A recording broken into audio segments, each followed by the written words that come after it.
Hola, ¿qué tal? Mi nombre es Pilar Medina, soy estudiante de la carrera de Petroquímica de la Universidad de las Fuerzas Armadas SPC de La Tacunga. El día de hoy les hablaré acerca de la formación de imágenes por medio de espejos esféricos. El objetivo de nuestro trabajo es mostrar la formación de imágenes que resultan cuando un objeto es reflejado por medio de un espejo esférico. Las características de las imágenes que se proyectan por su geometría y en el caso de los espejos curvos obedecen las leyes de reflexión, y estos son capaces de desviar los rayos de luz de forma tal que estos converjan o diverjan. ¿Qué es un espejo? El espejo es cualquier superficie lisa y pulida capaz de reflejar los rayos de luz que llegan hacia él. Un espejo esférico, como su nombre mismo lo indica, tiene la forma de una pequeña sección de la superficie de una esfera hueca, por ejemplo las cucharas. Si experimentamos con ello notaremos que la imagen que refleja no posee las mismas características que en los espejos planos. ¿Cuáles son los elementos principales de un espejo esférico? Como podemos observar en la gráfica, observamos que tenemos el centro de curvatura, el radio de curvatura, el vértice, el eje óptico, el foco y la distancia focal.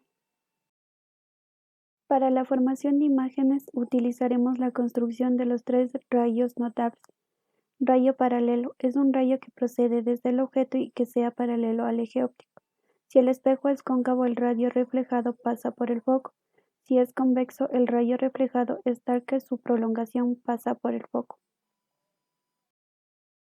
Rayo focal es un rayo que procede del objeto y que pase por el foco si el espejo es cóncavo o se dirige hacia él.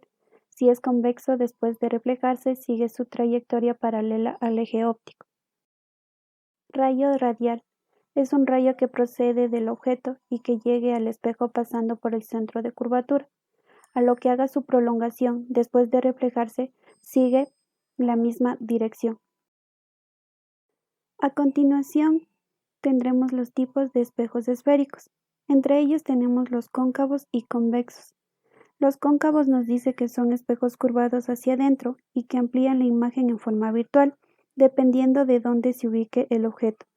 Por ejemplo, cuando vamos donde nuestro dentista, el dentista nos coloca un espejo cóncavo en nuestra boca, consigue ver nuestros dientes a la perfección, mientras que en los convexos son espejos curvados hacia afuera, forman imágenes siempre derechas y más pequeñas que los objetos. Por esta capacidad se utiliza en los retrovisores, ya que cabe más campo visual. A continuación vamos a ver la diferencia entre los espejos cóncavos y convexos. Los espejos cóncavos. 1. Objeto situado a la izquierda del centro de curvatura. Observamos la imagen formada que es real, invertida, situada en el centro y el foco, su tamaño es menor que el objeto. 2. Objeto situado en el centro de curvatura. La imagen es real, invertida, situada en el mismo punto, su tamaño igual que el objeto. 3. Objeto situado entre el centro de curvatura y el foco. La imagen es real, invertida, situada a la izquierda del centro de curvatura, su tamaño es menor que el objeto. 4. Objeto situado en el foco del espejo. Los rayos reflejados son paralelos y la imagen que se forma en el infinito. 5. Objeto situado a la derecha del foco. Consigue una imagen virtual, conserva su orientación, su tamaño es mayor que el objeto. En un espejo convexo se produce una situación en la que la imagen es virtual, derecha y más pequeña que el objeto. Siempre nos dará una imagen virtual. Para las ecuaciones de los espejos esféricos tenemos la primera, que es la distancia focal, donde observamos el gráfico y podemos deducir que la fórmula de la distancia focal es igual al radio sobre 2. 2. La ecuación fundamental del espejo esférico es 1 sobre S' más 1 sobre S igual a 1 sobre F. En relación con el radio, nos quedaría 1 sobre S' más 1 sobre S igual a 2 sobre radio, donde S y S' son las distancias del objeto y la imagen, respectivamente al origen, situado en el vértice óptico. R es el radio de curvatura del espejo esférico. donde un espejo convexo el radio es mayor que 0 y en un espejo cóncavo el radio es menor que 0. El aumento lateral se define el aumento lateral como el aumento transversal de la imagen y se denota con la letra M mayúscula, con relación entre las alturas. Y decimos que si el aumento es mayor que 1, el tamaño de la imagen es mayor que el objeto. Si el aumento es menor que 1, el tamaño de la imagen es menor que del objeto. Si m es mayor que 0, la imagen es derecha. Si m es menor que 0, la imagen es invertida. A continuación, la resolución de algunos ejercicios. Pregunta 1. Para saber si se ha ensuciado de hollín, Santa Claus examina su reflejo en una bombilla plateado brillante de un árbol de Navidad que está a 0,750 metros de distancia. El diámetro de la bombilla es de 7,20 centímetros. Si Rodolfo el Reno nos indica que Santa Claus mide de estatura 1,6 metros, determine A. ¿En dónde aparece y cuál es la altura de la imagen de Santa Claus? B. ¿Es derecha o invertida? Justificación. Como primero sacamos los datos del problema, donde tenemos la distancia del objeto, el radio y la altura. Aquí un pequeño bosquejo donde tenemos la presencia de los rayos notables, donde su proyección llegan a un punto donde divergen y forman la imagen. Como el espejo es convexo, será su radio de curvatura y distancia focal será negativo. Seguido hacemos una conversión de unidades, ya que todo debe estar expresado en centímetros. Para determinar el primer literal, dice en dónde aparece y cuál es la altura de la imagen de Santa Claus. El radio lo dividimos para 2, nos va a quedar a menos 3,6 centímetros. Reemplazando en la fórmula de la distancia focal, nos va a quedar el valor encontrado del radio sobre 2, nos va a dar igual a menos 1,8 centímetros. Seguido reemplazamos en la ecuación de los espejos esféricos en relación a la distancia focal. Nos queda 1 sobre 75,0 centímetros más 1 sobre la incógnita, que va a ser igual a 1 sobre menos 1,8 centímetros. Despejando la incógnita nos va a dar que 1 sobre menos 1,8 centímetros menos 1 sobre 75,0 centímetros. Despejando la distancia de la imagen nos queda a 1 sobre todo esto. Calculando el valor nos queda a menos 1,7578 centímetros. Hemos hallado en dónde aparece la imagen. Ahora, ¿cuál es la altura de la imagen de Santa Claus? Partimos de la relación del aumento lateral. Entonces, el aumento lateral va a ser igual a menos 1,7578 centímetros, el valor ya encontrado, sobre la distancia inicial del objeto. El aumento lateral nos va a dar a 0,0234. Hemos hallado el aumento lateral, pero nos pide que hallemos la altura de la imagen de Santa Claus. Entonces, para ello, en relación al aumento lateral, despejamos H', que va a ser igual al aumento lateral por la altura inicial. Entonces, H' va a ser igual al valor encontrado del aumento lateral por los 1,60 que nos dio de dato. Lo tenemos aquí. Multiplicando los dos valores nos va a quedar 3,7499 centímetros. Para hallar el literal B nos dice que la imagen es derecha o invertida.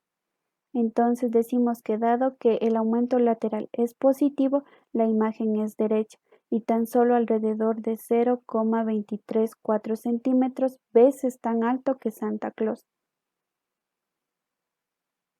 Seguido tenemos nuestro segundo problema que nos dice que un espejo cóncavo tiene un radio de curvatura con un valor absoluto de 20 centímetros.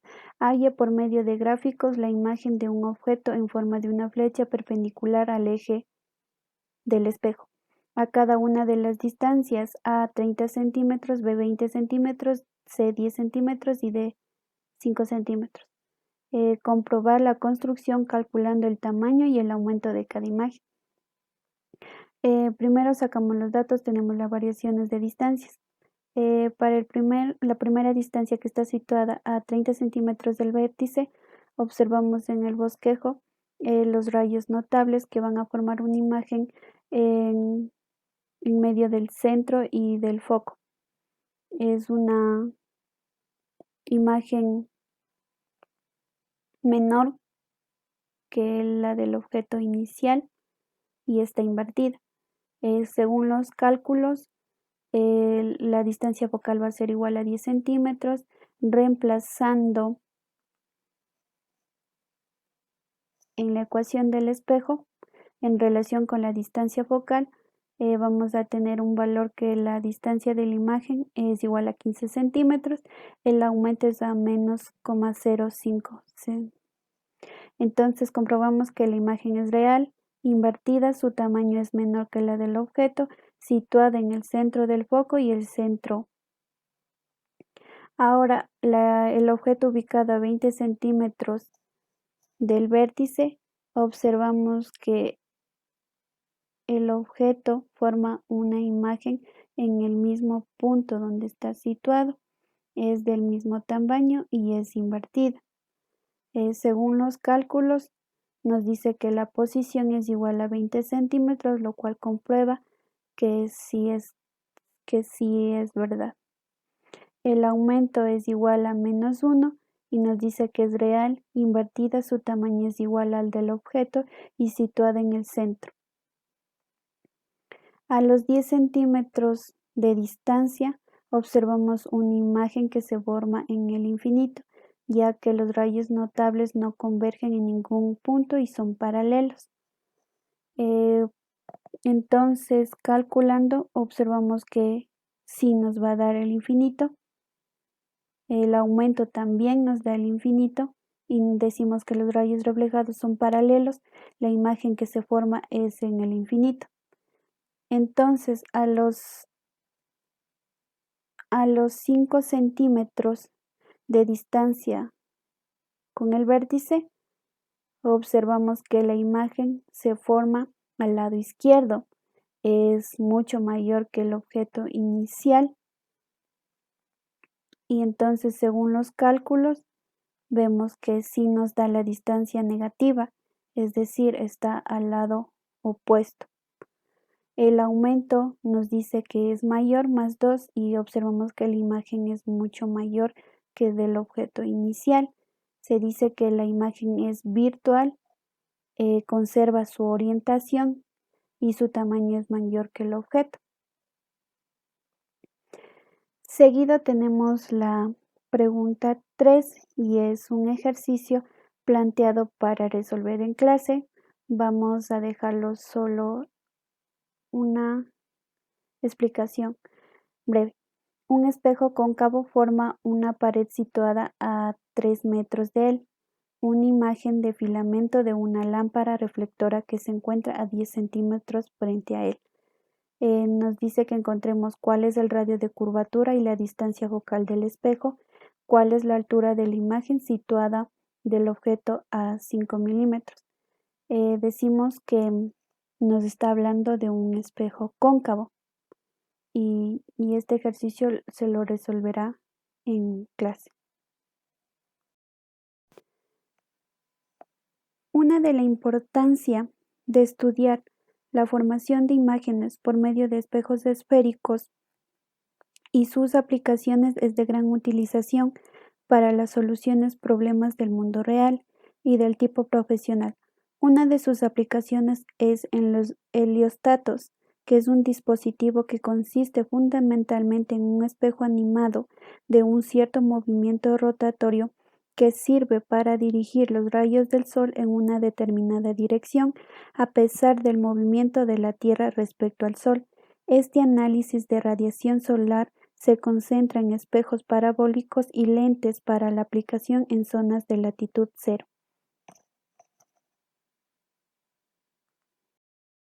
Gracias por su atención.